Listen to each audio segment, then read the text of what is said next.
on the edge of a cliff.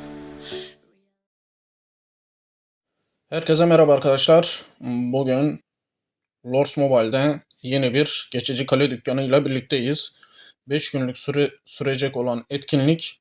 Arkadaşlar yenilikleri açık. Şöyle bir göz gezdirdim. Şimdi günlük ücretsiz 50 kale sikkesi verecek. 5 günde 250 tane verir arkadaşlar.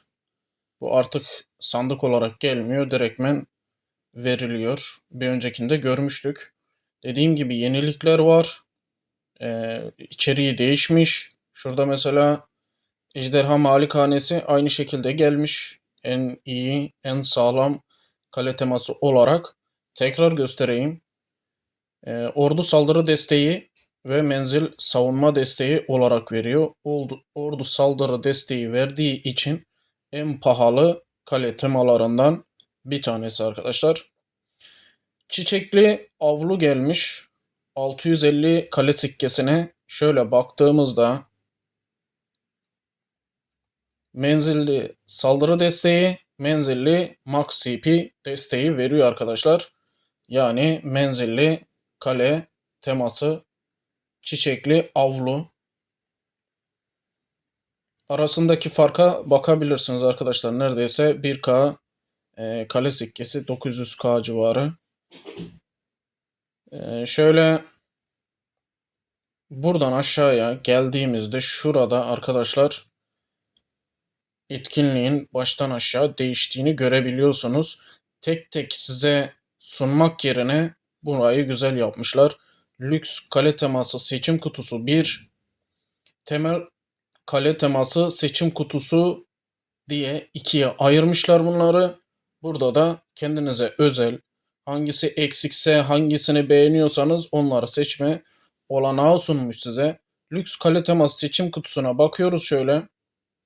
Aslan Şatosu, kabile çadırı.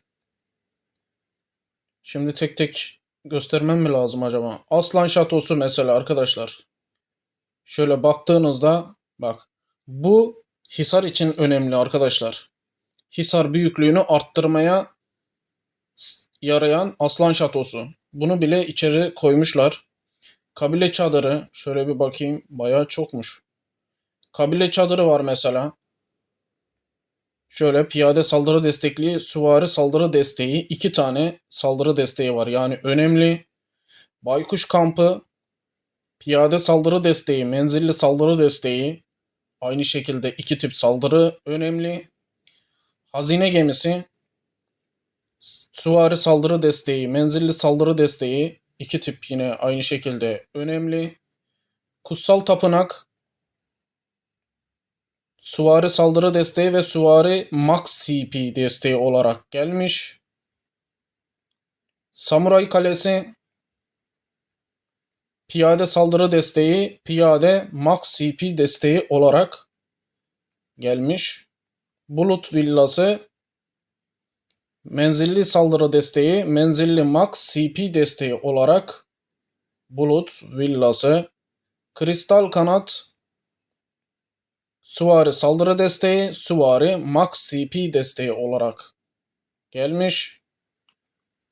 Orman muhafızı, piyade saldırı desteği, piyade max CP desteği olarak.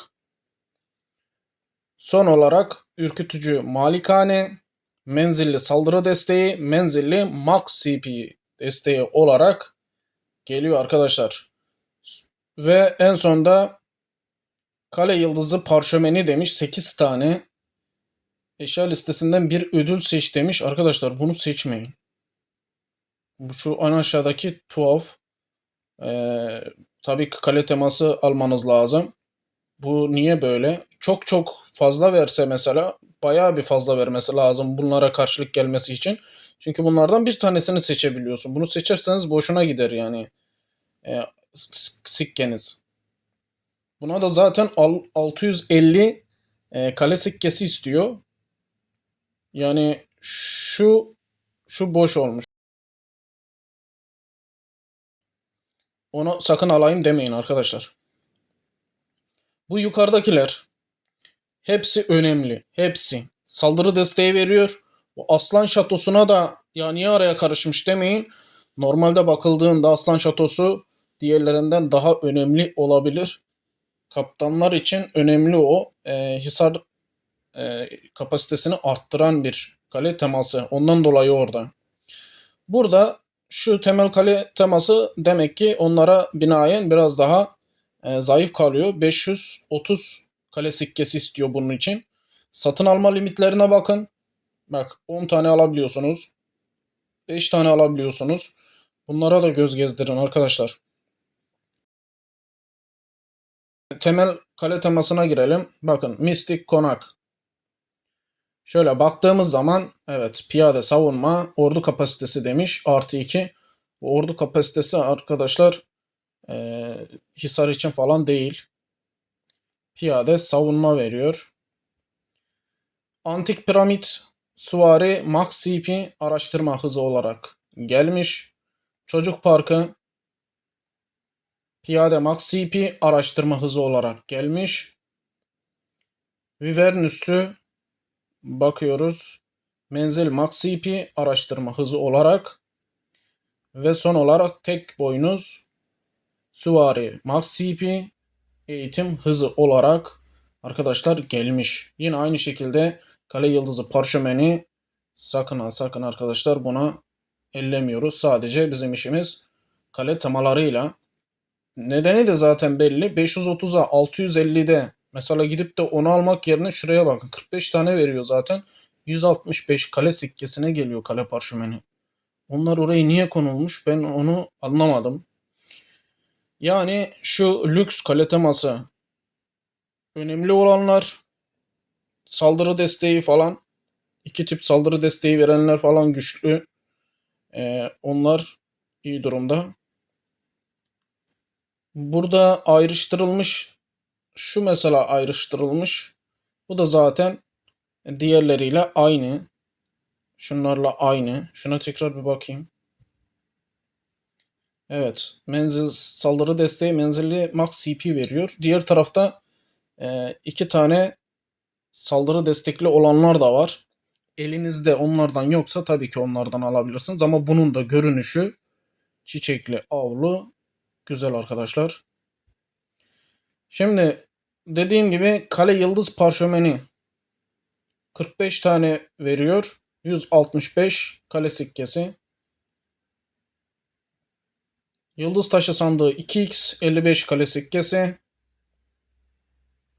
Kadim kitap 50x 20 kale sikkesi.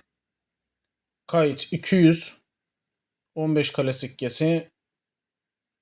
Parlak hüner küresi 3 tane 5 sikkeye. Pasparlak hüner küresi 6 taneye 20 sikke. Mana kristali 55. 15k mana cevheri çarpı 3 demiş. Hızlandırıcı 2x. Savaş hazırlığı sandığı 40x. Baktığımız zaman arkadaşlar şöyle etkinliği değerlendireceksek etkinlik güzel bir etkinlik olmuş. Seçme şansı verdiği için güzel olmuş. Bir şeyler düzeliyor. Eksikler alınabilir. Çünkü geldiği zaman mesela alacak olanlar varsa bakıyorlardı. Ellerinde tüm kale teması olanlar diyorlardı ki ya buradan alacağımız bir şey kalmıyor. Ancak aşağıdaki eşyalara gidiyorlardı.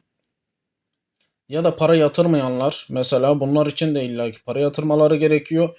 250 sikkeyi oyun sana veriyor. Onun üstünü sen tamamlaman lazım bunları alabilmen için.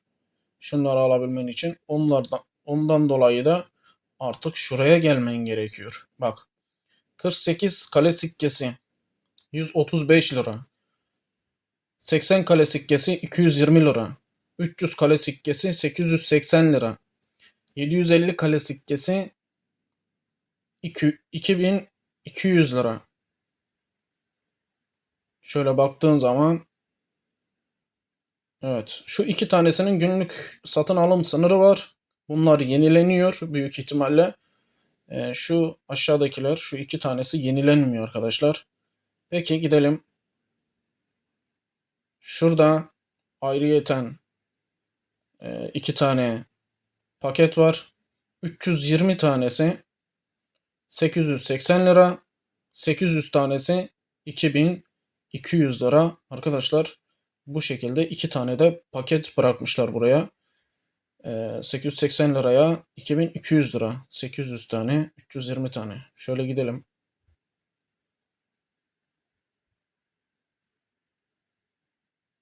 Evet. Diğer tarafta 800 tane. 320 tane. Yani diğer taraftan almak daha mantıklı. Eğer buraya baktığımız zaman şöyle bakın arkadaşlar. 750 tane veriyor. 300 tane veriyor. Şöyle karşılaştırdığınız zaman. Tabi bunları tek tek alırsanız şunlar daha mantıklı gelebilir. Ama dediğim gibi şurası diğer yere göre daha mantıklı. Tabi şimdi dediğimiz gibi eğer ki para harcamayan varsa da zaten buradan eşyalardan alıp geçmek zorunda kalıyor.